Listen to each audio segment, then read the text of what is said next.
কি গো, বেলের শরবত বানাচ্ছ? হ্যাঁ বানাও তাহলে। ঠিক আছে, ফাটাবো আগে, দেখি এখানে ফাটানি। ওখানে, হ্যাঁ। ও বাবা, এরা খেয়েছো? বেলের শরবত, হ্যাঁ। বেলের শরবত ভাল লাগে খেতে। দেখি এখন কাকা তো বললো খুব ভালো বেলটা, কেমন বেরোয়। ও বাবা, খাচ্ছে না।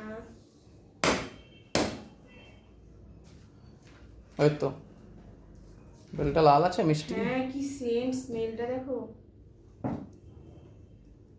চামচ লাগবে তো একটা। চামচ লাগে তো।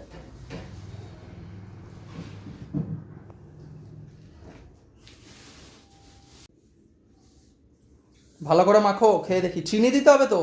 চিনিটা দুধের সাথে দিয়ে একদম জাল করে নিয়েছি অনেকদিন পর। দুধ দিয়ে বেলের শরবত আমি খাইনি কখনো, এমনি খেয়েছি। দুধ দিয়ে দিলে টেস্ট হয় আর কি, তাছাড়া আর কিছু নয়। জানি না, দেখি কেমন হচ্ছে। গাছের বেলের শরবত খেতাম, এবার কিনে খাচ্ছি প্রথম আর কি। আমাদের গাছ আছে, গাছের 3টে না 4টে আছে, সেখান থেকে খেতাম। পাকা বেল ঢাস ঢাস করে পড়তো আর পাড়াও হতো।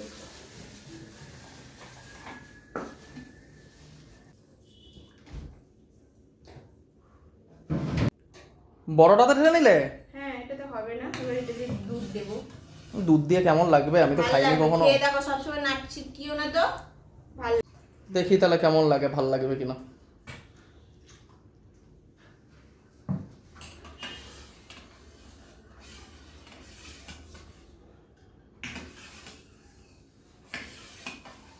নতুন ধরনের বেলের শরবত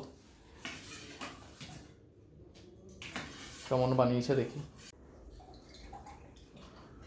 অল্প অল্প করে দাও আগে।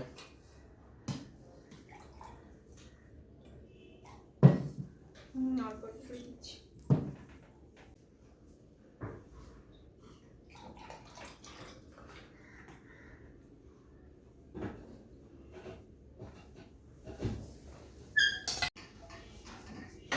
এই নাও, দেখো খেয়ে কেমন লাগে। বাহ, দেখি বেলের শরবত। হ্যাঁ, মামুনিকে ডাকো। দারুণ হয়েছে, খেয়ে দেখো। মামুনি এসো। হ্যাঁ যাই দে।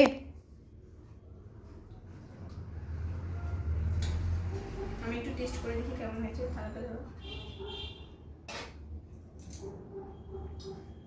ভাল লাগছে না? হুম, দারুণ লাগছে খেতে। ভালো হয়েছে? ভালো হয়েছে। বেলটাও ভালো ছিল। হ্যাঁ। হুম, অনেকদিন পর বেলের শরবত খাইতেছি, অনেক অনেক অনেক দিন পর।